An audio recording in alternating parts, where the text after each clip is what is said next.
ئەم کاتتان باش. 3 هەفتە بەسەر یەکێک لە هەستیارترین بڕیارەکانی دادگای فیدراڵی عێراقدا تێدەپەڕێت، بەڵام تاوەکو ئێستا سێ سەرۆکاتیەکەی هەرێمی کوردستان بێدەنگن و هیچ هەڵوێستێکی فەرمیان نەبووە، نە بە باش و نە بە خراپ. کاردانەوەیان بەرامبەر بۆ بڕیاری دادگا نەبووە کە بەهۆیەوە پەرلەمان پەکی کەوتووە و لا دانیشتنەکانی وەستاوە. ئەمە لە کاتێکدایە چەند ڕۆژێک بەر لە بڕیارەکەی دادگا یەکێتی نیشتیمانی کوردستان و پارتی دیموکراتی کوردستان کە دوو هێزی حکومڕانن لە هەرێمی کوردستان لە نێوهۆڵی پەرلەماندا گرژی و ئاڵۆزیان دروست کردو و کارگەیشتە ئەوەی پەرلەمانتارەکانیان ڕوبەڕووی یەکدی ببنەوە. هەر ئەو کات ململانیان بوو لەسەر ئەوەی کامیان دەسەڵاتی ئەنجامدانی کۆبوونەوەی هەیە و کامیان دەتوانێت یاساکان تێپەڕێنێت. بەڵام ئێستا کە دادگا بڕیاری داوا درێژکردنەوەی تەمەنی ئەم خولە نادەستوریە، هیچ کام لەم دوو هێزا قسەی فەرمیان نەبووە.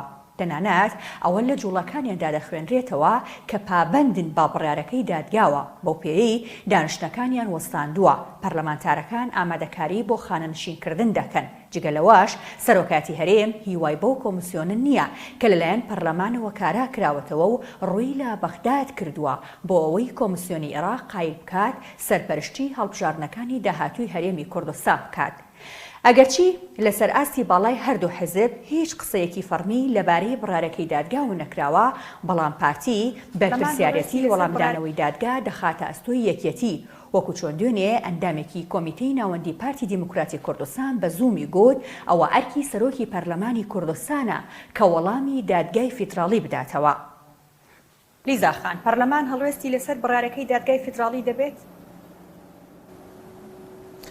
ئەم پرسیارە باشترە لە بەڕێز سەرۆکی پەرلەمان بکرێت ڕاستی، چونکە ئەو معنیە بەم بابەتەوە و باشتر وایە خۆی وڵام باتەوە و ئەرکیشە لە سەرشانی بەڕێزیان وەکو سەرۆکی موسسەیەکی شەرعی هەرێمی کوردستان کە موسسەیەکە کە ئی تاکەلایەنێک نییە، ئی حزبێکیش نییە، ئەم موسسە ئی گەلی کوردستانە و بە دەنگی خەڵکی هەرێمی کوردستان تشکیل کراوە و بە خوێنی شەهیدان تشکیل کراوە. ئەرکە لەسەری کە ئەم پرسیاری جەناب دەکەی پرسیارێکی زۆر بەجێیە، بەڵام ئەوەی معنیە بە وەڵامدانەوەی بەڕێز سەرۆکی پەرلەمانە کە دەبێ وەڵامداتەوە کە جەنابیان پابەند دەبن بۆ بڕیارەی دادگای فیدراڵی یان دۆخەکە بەم شێوەیە بەردەوام دەبێ.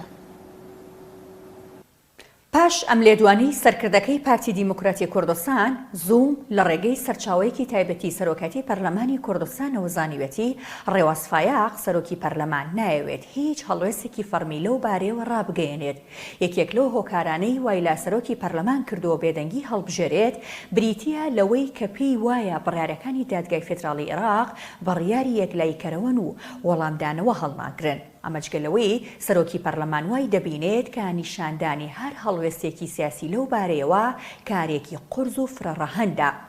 لالایەکی دیکەوە هەموو قسە و لێدوانێکی ڕەواز فایاق وەکو هەڵوێستی فەرمی هەرێمی کوردستان لێک دەدرێتەوە. ڕەنگە هاوکێشە سیاسیەکان بگۆڕێت، بە تایبەت کەوا لێک دەدرێتەوە ئەمە هەڵوێستی یەکێتی نیشتیمانی کوردستانیشە.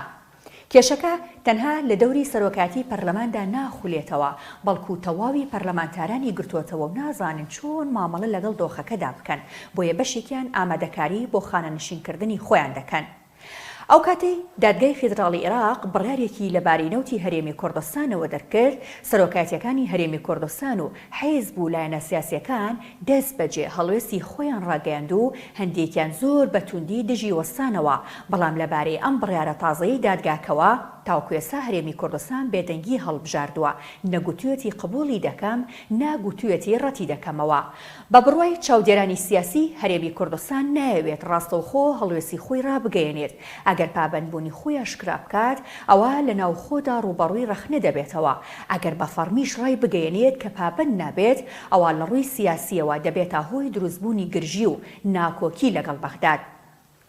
هەرچۆنێک بێت ئەم بێدەنگی هەرێم ڕەنگە مانای ئەوە بگەێنێت کە پابەند دەبن بە بڕیارەکەی دادگای فیدراڵیەوە.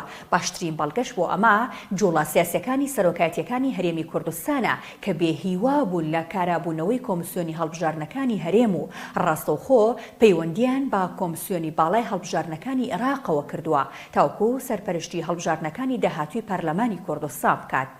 خاڵێکی دیکەش کە دەیسەلمێنێت هەرێم پابەندە بۆ بڕیارەوە ڕاگررتنی کۆبنەوەکانی پەرلەمانی کوردستان و دەستپێکردنی پرۆسەی خانەنشینکردنی پەرلەمانتارانە. هەر شاد بن.